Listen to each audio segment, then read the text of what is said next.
Bienvenue à tous. Je me présente, donc je suis Pierre-Emmanuel Chaud, conseil en développement international donc au sein de GREX, le centre de commerce international de la CCI de Grenoble. Nous démarrons aujourd'hui en fait une nouvelle série de webinaires sur des sujets en fait de stratégie commerciale.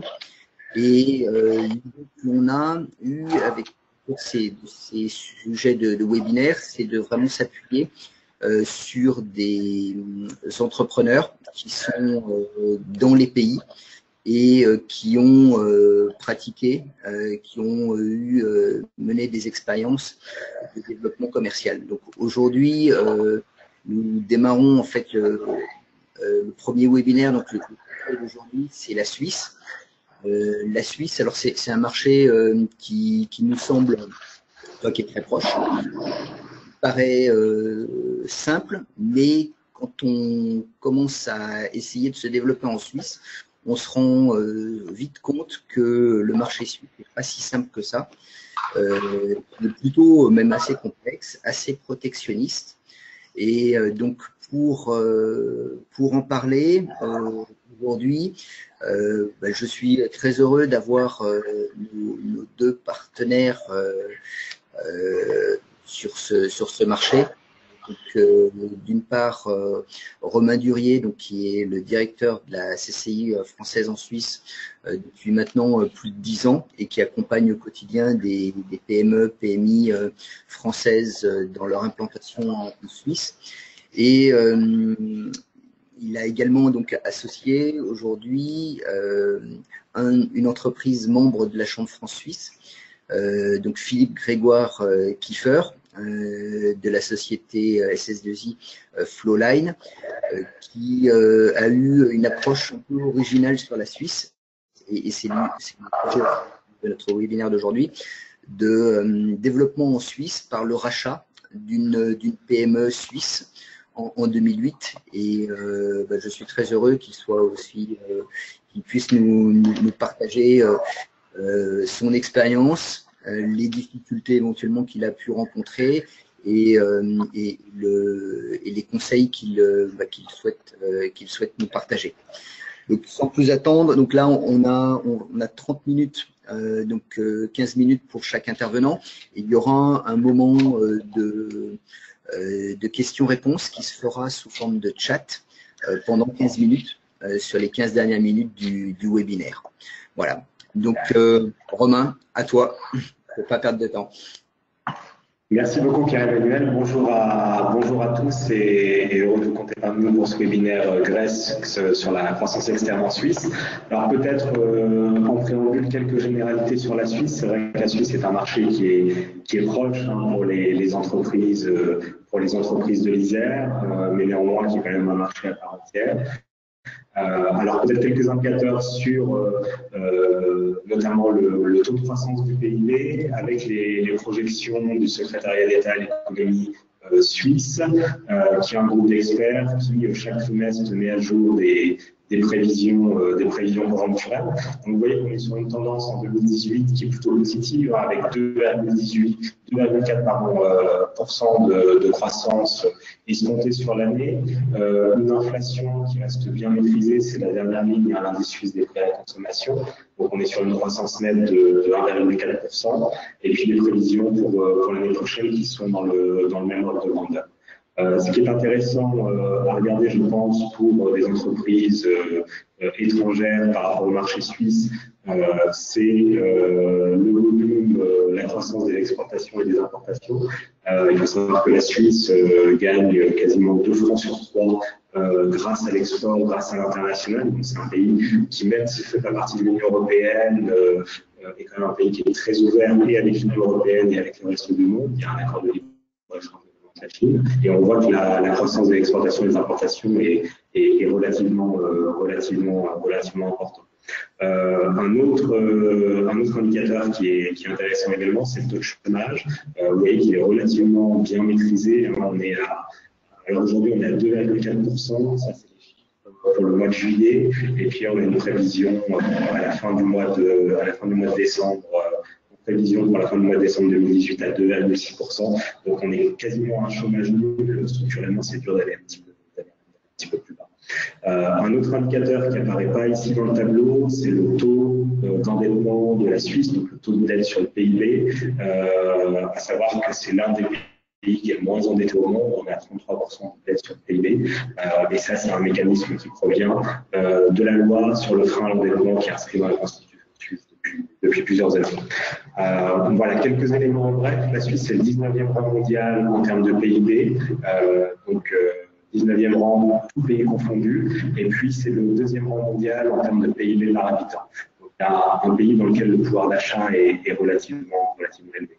Un budget en équilibre structurel depuis 2001, c'est-à-dire que la Confédération ne fait pas de perte depuis 2001. Cette année, la Confédération a gagné un peu plus de 4 milliards de francs suisses. Et donc, ces sommes qui sont ces exercices positifs en réalité du pays permettent de financer des projets d'infrastructure qui sont importants et puis de rembourser la dette, comme je le disais juste avant. Une balance des transactions courantes depuis plusieurs années, et donc ça c'est assez significatif, c'est-à-dire que la Suisse exporte plus qu'elle n'importe, malgré qu'elle n'ait pas de ressources naturelles et assez peu de surface cultivable. Premier rang mondial en termes de compétitivité, ça c'est aussi depuis plusieurs années un classement qui provient du World Economic Forum, qui a son siège ici à Genève, mais un autre classement de l'INSEAD, qui est basé à Fontainebleau, donne effectivement la Suisse aussi en premier rang mondial en termes de compétitivité. Premier rang mondial également dans les classements liés à l'innovation. On voit que la Suisse finalement bâtit sa compétitivité, bâtit sa croissance sur des productions de niche à forte valeur ajoutée, sur des services à haute valeur ajoutée, et c'est un petit peu ce que l'entreprise française doit avoir en tête lorsqu'elle vient ici en Suisse, c'est qu'il y a un niveau d'exigence et un niveau de qualité qui est relativement élevé. Et puis, innovation technologique dans la compétitivité, c'est ce que je viens d'expliquer effectivement en quelques mots. On a beaucoup d'entreprises ici en Suisse, 23% du PIB ici en Suisse qui provient du secteur industriel, avec des entreprises qui font de la R&D ici en Suisse, qui développent des nouveaux produits ici en Suisse, et puis qui vont sous-traiter une partie de leur activité à l'international, trouver les meilleurs fournisseurs, importer les composants, les sous-ensembles ici en Suisse, assembler des machines-outils, des appareils de mesure, des appareils d'essai qui vont réexporter dans le monde entier. Et c'est vrai qu'il y a un certain nombre de secteurs d'activité, c'est vraiment la chimie, c'est vraiment la pharma, c'est vraiment l'industrie de manière assez large, où les entreprises exportent plus de 90% ou 90% de ce qu'elles produisent ici en Suisse. Voilà, au niveau des conditions cadres, peut-être un petit mot sur le droit du travail qui est relativement souple. Là, en Suisse, le taux de chômage est bas. Néanmoins, le droit du travail est très souple, c'est-à-dire qu'on peut embaucher, débaucher à peu près comme on le souhaite. Et ça, c'est vraiment un avantage ici pour les entreprises. Ça ne veut pas dire que les entreprises abusent des licenciements. Au contraire, avec un taux de chômage aussi bas, il y a des difficultés à recruter, à conserver le parc national. Et de manière très courante, c'est vraiment une des difficultés qui est rencontrée par les entreprises étrangères ici en Suisse, et notamment en Suisse à la unique, c'est de recruter du personnel dans le cadre de leur projet de développement. Le principe du dialogue social, qui est quand même important, qui provient de la politique, mais aussi de l'histoire de la Suisse. C'est intéressant de voir comment la Suisse s'est bâtie, et en découle un vrai partenariat employeur-employé. Et juste une anecdote, il y a 4 ans en arrière, les Suisses ont dû voter sur l'extension de 4 à 6 semaines de congés payés. Aujourd'hui, on est à 4 semaines de congés payés par année. Ça, c'est le minimum légal. Il y a beaucoup d'entreprises où c'est 5 semaines. Mais il y a eu un projet déposé pour que la loi change et qu'on passe à 6 semaines de congés payés. Et puis les Suisses ont largement balayé cette proposition en partant du principe que à 4 semaines, enfin 6 semaines individuellement, c'est bien, mais que collectivement, c'est peut-être pas une bonne idée de rajouter des congés payés à tout le monde. Donc il y a vraiment cette conscience aussi du partenariat employé qui est vraiment quelque chose d'important. Un cadre fiscal qui est maîtrisé par la Constitution, peut-être un petit mot sur le projet fiscal 2017 qui vise à réduire le taux d'imposition des entreprises. Ici en Suisse romande, si on parle des cantons de Genève et de Vaud, on sera sur une moyenne entre 13 et 15% d'imposition sur le bénéfice à horizon 2020. Donc l'idée ici en Suisse, c'est d'abolir les statuts fiscaux particuliers et qu'il y ait une fiscalité qui soit la même pour toutes les entreprises, et donc on a une fiscalité qui va passablement baisser pour l'ensemble des entreprises ici. Et puis un cadre constitutionnel qui est favorable, c'est le peuple qui est souverain, il y a une collégialité au sein du gouvernement, que ce soit au niveau cantonal ou au niveau fédéral, et donc vous avez au niveau de la Confédération tous les partis politiques qui sont représentés au gouvernement de manière équitable en fonction de leur représentation aux chambres, et donc ça permet d'avoir un processus de décision qui peut paraître parfois un petit peu long, mais en tout cas qui est valable dans le temps, c'est-à-dire que vous n'avez pas de modification de aussi des lois de finances, aussi de l'environnement juridique. Et ça, pour l'entreprise qui s'implante en Suisse, c'est aussi un confort de savoir que le cadre dans lequel elle évolue est valable pour plusieurs années. Prévisibilité générale du cadre fiscal, légal et social, je viens d'en parler. Et puis, une haute qualité de vie, vous l'avez vu, un des premiers rangs mondiaux en termes de PIB, des infrastructures qui sont fiables, qui fonctionnent, et puis un environnement international, et puis la sécurité. Les Suisses sont aussi très attachés à la sécurité, c'est un élément déterminant dans le cadre de vie. Donc voilà un petit peu pour le contexte général ici en Suisse. Après, sur les modalités d'approche, on note trois typologies d'approches principales. La première, l'approche directe, que font souvent les entreprises françaises en première intention, et pour vous, ça peut aussi être une approche dans le temps qui perdure. L'entreprise française qui usine les pièces en sous-traitance ou en ordre suisse n'a pas nécessairement vocation à s'implanter sur le territoire suisse. Mais néanmoins, dans un certain nombre de cas, la présence sur le territoire suisse, qu'elle soit intermédiaire ou qu'elle soit directe, est nécessaire. Donc, le deuxième type d'approche, c'est la présence intermédiaire, qui peut passer au travers d'un agent commissionné, qui est un intermédiaire indépendant et libre de la réalisation de son activité. Alors, bien souvent, l'agent va avoir plusieurs cartes, pas nécessairement que celle de votre entreprise. Et donc, c'est votre représentant, en quelque sorte, local, qui va connaître les marchés, qui va connaître les interlocuteurs, qui va avoir un portefeuille de points à développer. Et ça peut être une bonne manière d'entrer en matière sur le marché suisse, à moindre frais, parce que l'agent, principalement, est rémunéré au résultat. Et donc, ça représente une sécurité certaine pour l'entreprise française qui va travailler avec l'agent. Néanmoins, ce sont des profils qui sont de plus en plus difficiles à recruter. On a une population d'agents qui est plutôt en baisse, en augmentation. Il y a une forte dépendance aussi vis-à-vis des performances de l'agent. Bien souvent, vous vous engagez sur une exclusivité géographique et une exclusivité dans le temps. Donc, si vous êtes engagé par hypothèse sur une année ou 2 ans, et que l'agent ne fait rien, votre marché est un petit peu bloqué pendant ce temps-là et vous ne pouvez pas le développer. Et puis, il y a tout le risque de la gestion des commandes, de la livraison qui reste à la charge de l'entreprise française, parce que naturellement, c'est l'entreprise française qui doit se charger de toutes ces formalités. Une deuxième forme de travail intermédiaire, c'est l'importateur-distributeur qui lui va vous acheter des marchandises ou vous acheter éventuellement les prestations et puis les revendre ici en Suisse.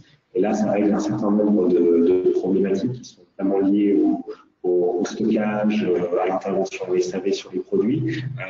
Ici en Suisse, j'ai dit tout à l'heure qu'il ne fait pas partie de l'Union européenne. Si vous avez une douane à passer, à chaque fois que vous envoyez une pièce, ça peut être un petit peu lourd au niveau logistique. Si vous devez envoyer quelqu'un en Suisse qui va assurer du SAV, ça peut être un petit peu lourd en termes de déclaration de personnel. Tout le personnel 8 jours à l'avance qui vient intervenir sur le territoire suisse. Et parfois, votre client n'a pas forcément le loisir d'attendre 8 jours s'il a une panne sur un outil de production, par exemple. Donc voilà, ça peut présenter un certain nombre d'inconvénients. Et puis la troisième forme d'approche intermédiaire, c'est la franchise à l'export ou bien la licence ou contrat de licence. Je ne vais peut-être pas trop m'étendre dessus, je crois qu'il n'y a pas d'entreprise qui suivent les séminaires qui sont dans ce cas de figure-là, mais c'est un modèle qui va être notamment très développé dans le secteur du retail. Là, on va trouver de plus en plus de franchises françaises qui se développent soit avec leur propre réseau de franchisés, soit avec un master franchise ici en Suisse qui va prendre une partie du territoire ou un tiers du territoire. Et puis, la troisième option, c'est l'implantation. Et l'implantation, elle revêt 2 formes principales. La première, c'est la mise en place d'une filiale ou d'une succursale.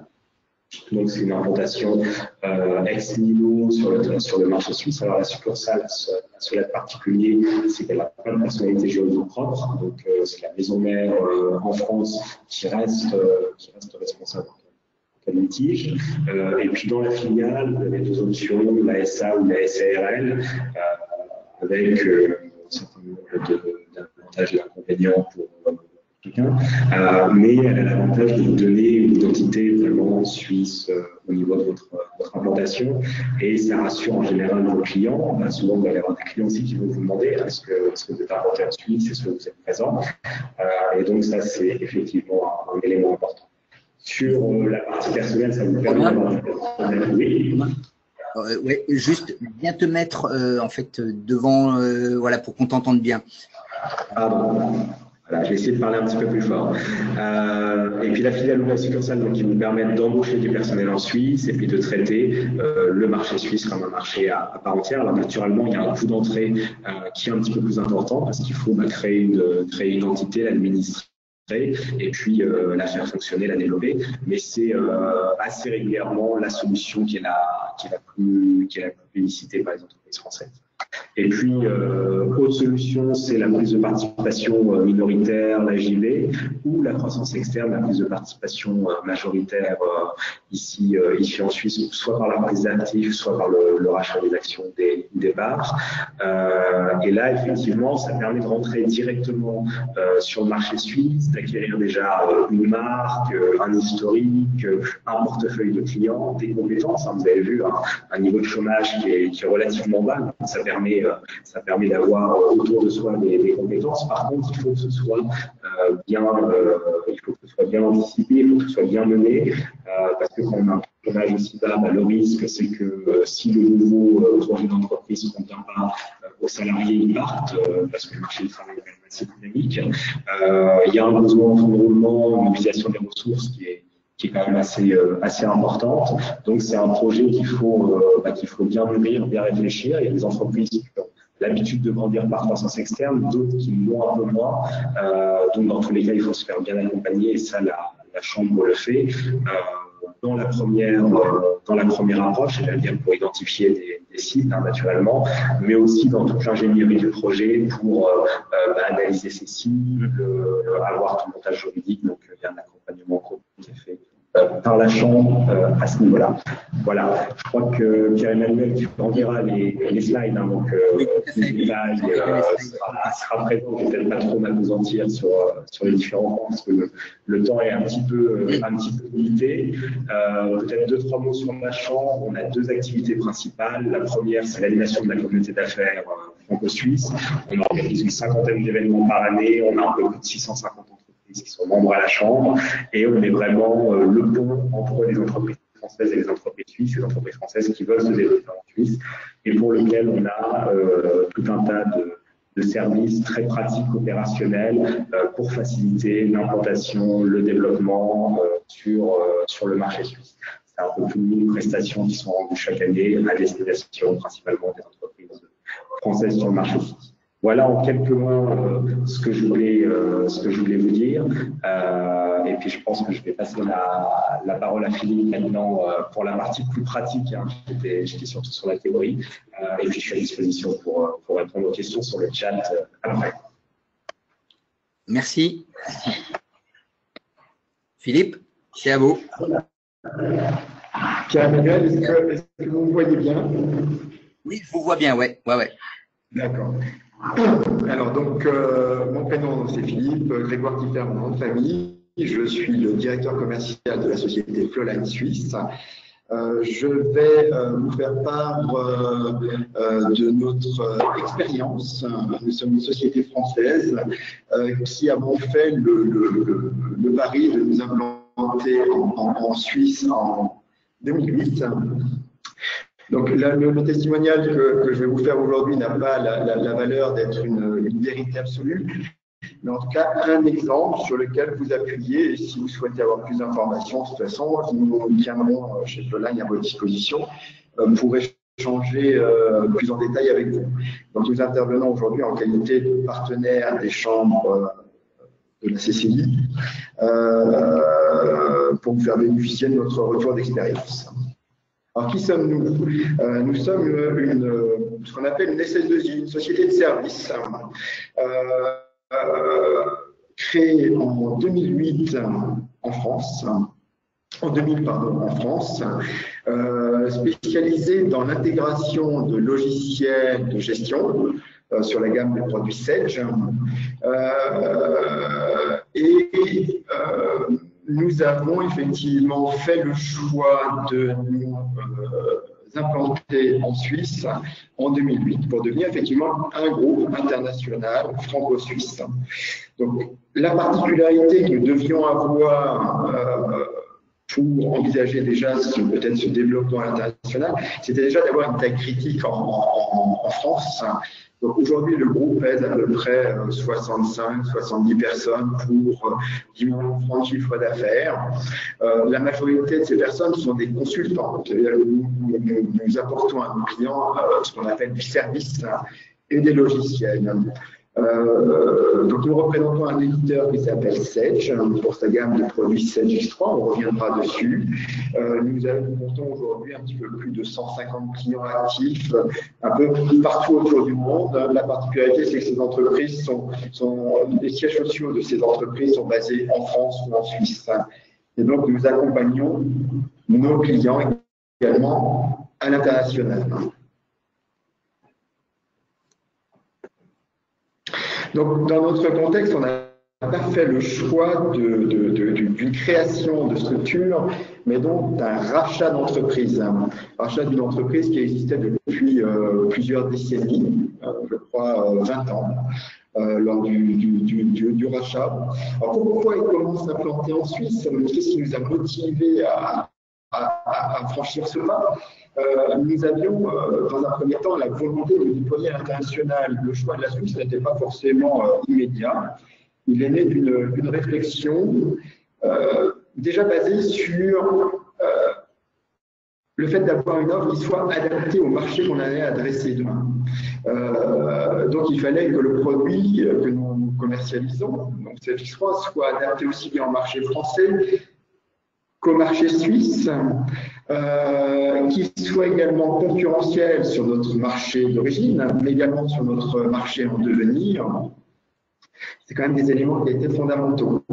On a privilégié la Suisse également pour une question de langue, puisque la facilité d'échange avec la Suisse, et en tout cas sur la Suisse romande, est une facilité naturelle. Un autre choix de la Suisse a été la proximité géographique, puisque notre siège social du groupe est basé à Lyon. La Suisse est à 1h30 de Lyon. Donc les échanges inter-sociétés ou groupes, filiales devaient s'en trouver simplifiés. Puis un autre raisonnement, je vous livre comme ça, c'est une aparté. Effectivement, certaines success stories venues de la Suisse nous ont fait penser également que ça pouvait être un Eldorado. Les rémunérations, le cadre de vie, le pouvoir d'achat, d'ailleurs Romain l'a souligné tout à l'heure, le pouvoir d'achat en Suisse, sont des signes plutôt intéressants pour une entreprise qui souhaite se développer. Donc, on a dû s'appuyer sur d'abord un outil qui soit connu, une marque qui soit connue et reconnue en Suisse. Donc, l'éditeur Sage, c'est un gros éditeur international qui compte plus de 6 millions de clients dans le monde, 6 millions d'entreprises qui utilisent les solutions Sage. Et pour votre information, plus de 60 000 entreprises en Suisse utilisent des solutions de chez Sage. Donc, il y avait déjà une notoriété de la marque qui était importante. On reviendra sur cette notion de notoriété parce que c'est un élément qui me semble important. Nous devions également avoir une solution adaptée au contexte suisse. Pourquoi? Parce que les entreprises suisses, si on s'intéresse 2 secondes au marché suisse, on va retrouver des entreprises de ce qu'on appelle des TPE, donc des entreprises de petite taille, comme des PME, PMI ou des ETI. Donc il y a un panel de taille d'entreprise qui est assez important. Et nous devions, à travers de la même solution, pouvoir couvrir les besoins d'une petite entreprise comme des entreprises du CAC 40. C'est la particularité, effectivement, du logiciel CX3 et c'est une des raisons qui le rend compétitif vis-à-vis de ses concurrents.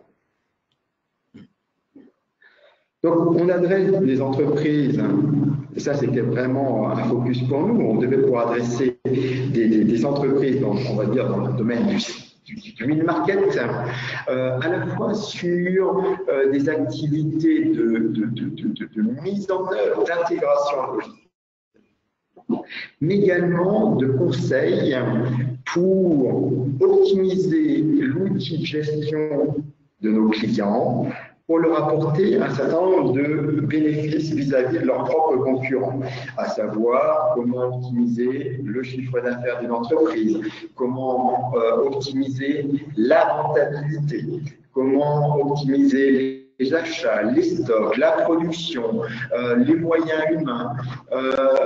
Voilà. Et nous intervenons là-dessus, donc on est sur des prestations dites à valeur ajoutée.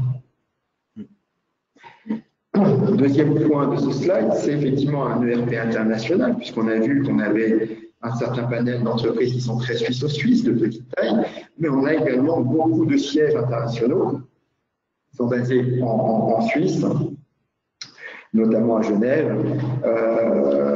et dont les entreprises rayonnent sur l'ensemble des continents.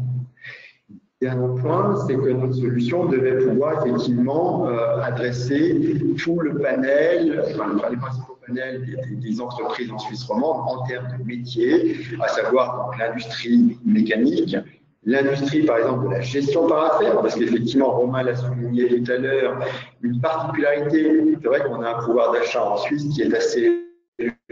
Les salaires sont très élevés également. Donc, la particularité pour pouvoir exporter, c'est de produire des produits à forte valeur ajoutée et des produits qui ne soient pas forcément produits en très grande série.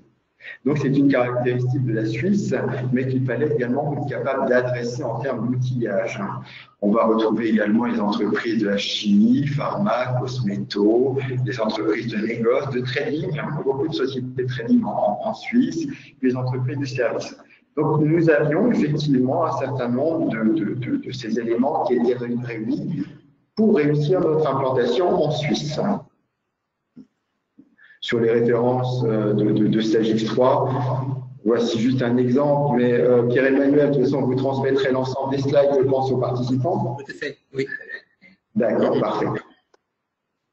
Maintenant, on peut s'attarder, si vous me permettez, quelques minutes sur quels ont été nos constats lors de cette implantation. Il y a effectivement, on a beau être deux pays limitrophes, il y a de très grandes différences culturelles. Autant qu'il peut y en avoir entre l'Allemagne, la France, la Suisse romande et la France également comportent un certain nombre de différences. Et ces différences, il est très important de les comprendre pour pouvoir s'intégrer correctement dans le pays d'accueil. Donc, je dirais qu'un des points cruciaux, c'est le savoir s'intégrer en Suisse. L'autre particularité que l'on a découverte, ça a été effectivement les particularités légales, qu'elles soient comptables, qu'elles soient salariales. Il y a effectivement énormément de choses qui diffèrent par rapport à notre modèle français. Sachant qu'on peut avoir, nous, un modèle français assez complexe, mais la Suisse a la complexité d'avoir, non pas un modèle, mais des modèles cantonaux. Donc ça aussi, il faut en tenir compte. Romain l'a évoqué tout à l'heure. On a un contexte où les douanes existent en Suisse et on est, Pierre-Emmanuel l'a souligné tout à l'heure, dans un pays qui pratique le protectionnisme, mais le protectionnisme dans son bon sens. À partir de là, effectivement, si vous êtes amené à faire transiter de la marchandise ou du personnel pour remplir des services, vous allez être confronté à beaucoup de contraintes. Donc après, le choix, il y a un choix à faire, un arbitrage entre je fais intervenir des collaborateurs depuis la France en Suisse, avec un système de demande d'autorisation, de délai pour obtenir ces autorisations, de système déclaratif, et ainsi de suite, qui sont assez contraignantes. La même chose pour le matériel. Ou alors, effectivement, le fait de se dire je veux me dédouaner justement de ces contraintes et je vais peut-être privilégier une implantation locale, ce qui me permettra peut-être de prétendre au fameux label SwissMade, qui est également un facteur déterminant pour la commercialisation et la reconnaissance de la qualité de vos produits ou de vos services. Nous avons été confrontés à un quatrième point qui est la différence salariale significative entre la France et la Suisse. Dans mon domaine d'activité, qui est la partie service, on va avoir un ratio qui va être entre un salaire français et un salaire suisse, qui va être entre un ratio x2 à x2,5 à peu près. Donc ça, il faut l'intégrer puisque dans nos coûts de revient, nos coûts de structure, ça a un impact fort. Et donc dans les prix de vente également, il va y avoir une corrélation. Très grosse particularité de la Suisse, la concurrence ne nous a pas attendu, ni nous, ni sans doute vous, futurs prétendants à l'introduction en Suisse. Donc il faudra faire face à une concurrence qui est forte, qui est locale et surtout qui est historique. Et ça, c'est un élément qui est important parce que vous allez confronter, je pense, comme je l'ai été à l'époque, à des clients, des prospects à l'époque, qui vont vous dire « Mais qu'est-ce que vous avez comme référence ?» qui vont me rassurer dans l'acte d'achat. Et là, leur référence à eux, ce n'est pas forcément des références en France qui vont les intéresser, ni même en Suisse. Ça va être des références dans leur canton et dans leur domaine d'activité. Donc ça, il faut l'avoir en tête parce que c'est une partie de l'axe de vente qui est un petit peu compliquée lorsqu'on vient s'implanter en Suisse et qu'on n'a pas déjà des références au travers d'un rachat.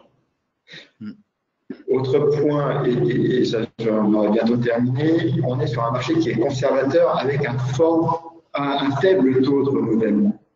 En Suisse, on n'est pas forcément dans une logique de payer moins cher, de se dire c'est pas grave, ça sera cassé demain, je rachèterai un produit. On est plus à se dire je vais payer plus cher et mon produit va durer plus longtemps. Donc la caractéristique dans le domaine des services, par exemple, c'est pour un ERP, un logiciel de gestion. En France, la durée de vie moyenne est entre 8 et 10 ans. En Suisse, la durée de vie moyenne est à peu près de 20 ans, pour donner un ratio. Donc effectivement, là, on voit bien que le marché de renouvellement n'est pas forcément aussi présent qu'en France. Puis dernier point, c'est que la Suisse aime les marques et la qualité. Ça, on vient d'en parler au travers de la norme, du label SwissMade. C'est un élément qui est très important. Donc, si vous faites le choix de vous implanter en Suisse, identifiez peut-être assez rapidement, avec l'aide de la CCI d'ailleurs, qui pourra vous aider dessus, les critères qui peuvent vous faire bénéficier de ce label.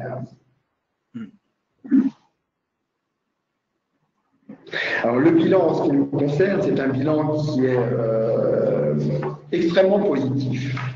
Extrêmement positif, mais c'est une aventure. C'est une aventure humaine, c'est une aventure professionnelle qui nécessite une remise en cause, on va dire quasi quotidienne. Le côté plaisant, c'est qu'on évolue dans un monde, dans un pays qui est un pays agréable à tout niveau, le cadre de vie, les échanges humains, le pays est calme, il est empreint d'une certaine quiétude, c'est très agréable, mais il faut effectivement être capable de se remettre quotidiennement en cause pour assurer son intégration. Nous, on a su se faire reconnaître en Suisse par notre expertise, par la qualité de nos logiciels et par la qualité de nos références. Ce n'est pas quelque chose qui est arrivé du jour au lendemain, donc le temps de la construction est assez long. Il vaut mieux l'accepter au départ et le savoir pour se donner le temps de cette réussite. Aujourd'hui, on continue notre développement, on recrute. Ça a été souligné tout à l'heure, il est très difficile de recruter aujourd'hui, même si effectivement les salaires proposés sont élevés. On est souvent obligé de faire appel à du recrutement de frontaliers. Parce qu'il est difficile parfois de trouver du personnel suisse qui remplisse l'ensemble des critères que l'on souhaite. D'ailleurs, en France, c'est des fois aussi très difficile. On est obligé d'aller chercher très loin en France pour trouver les ressources et pour les faire venir sur le territoire suisse. Voilà, donc ça, c'est également une contrainte. Et dernier point, donc, on ambitionne de se développer en Suisse alémanique, qui est encore une autre culture, une autre façon d'aborder le marché. Nous ferons dans ce cas, de toute façon, on continuera à faire appel au service de la CCI franco-suisse pour nous aider dans le cadre de notre développement, puisque leur service est de nature à pouvoir simplifier ce fameux développement. Voilà. J'en ai terminé là. Si vous avez des questions, avec grand plaisir, nous tenons à votre disposition. Merci beaucoup. Merci beaucoup. Alors, vous avez la possibilité en fait de poser des questions via le chat. Voilà. Il y avait juste un point avant qu'il y ait la première question, Philippe. Quand on a échangé hier, vous indiquiez une particularité par rapport aux Suisses, par rapport aux clients en Suisse. Vous disiez qu'en France, ils appartiennent à l'entreprise. Oui, ça c'est effectivement, on évoquait hier une particularité, c'est que quand vous rachetez une société en France, vous rachetez des méthodes, des droits, une clientèle, et cette clientèle appartient à l'entreprise que vous rachetez. En Suisse, il faut être prudent, il y a peut-être une bizarreté, c'est que la clientèle n'appartient pas à l'entreprise et que le revendeur de cette entreprise en Suisse peut très bien décider de recréer une activité par ailleurs et de vous concurrencer sur vos propres clients que vous lui avez déjà rachetés. D'accord. Donc c'est une particularité. C'est un point à bien avoir en tête. Complètement. Lorsqu'on est dans une logique de rachat. Ok. Il y avait un autre point aussi, un deuxième point que vous vouliez aussi, vous m'aviez proposé d'évoquer par rapport à la gestion des collaborateurs dans le cadre du rachat par une société française.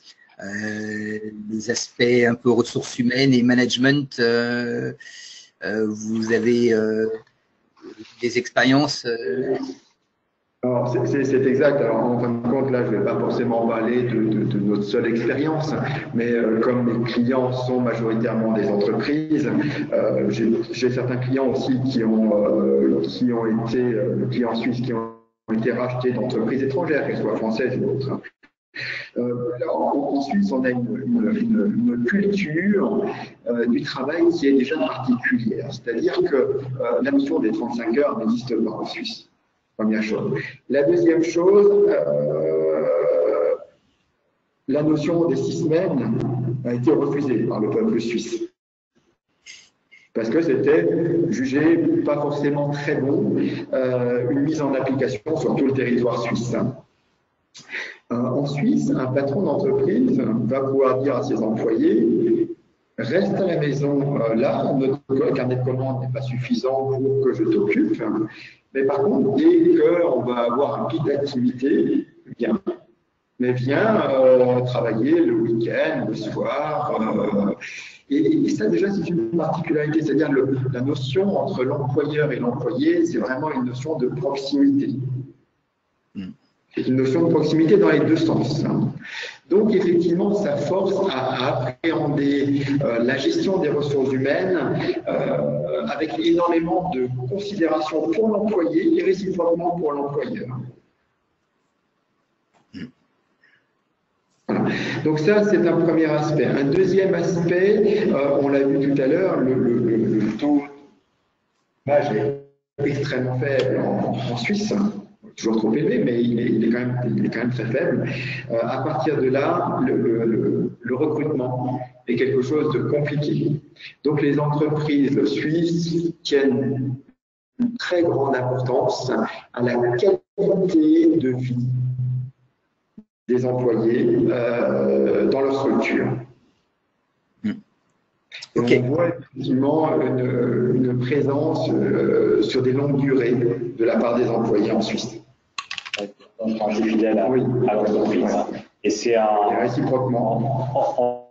En fait, quand on discutait avec des chefs d'entreprise français, en France, je pense que dans les entreprises, les gens ont l'habitude de changer d'entreprise régulièrement et c'est plutôt bien perçu. En Suisse, c'est extrêmement mal perçu. Quelqu'un dont vous voyez le CV et qui a fait 2 ans ici, une année là, 3 ans là, c'est assez mal perçu.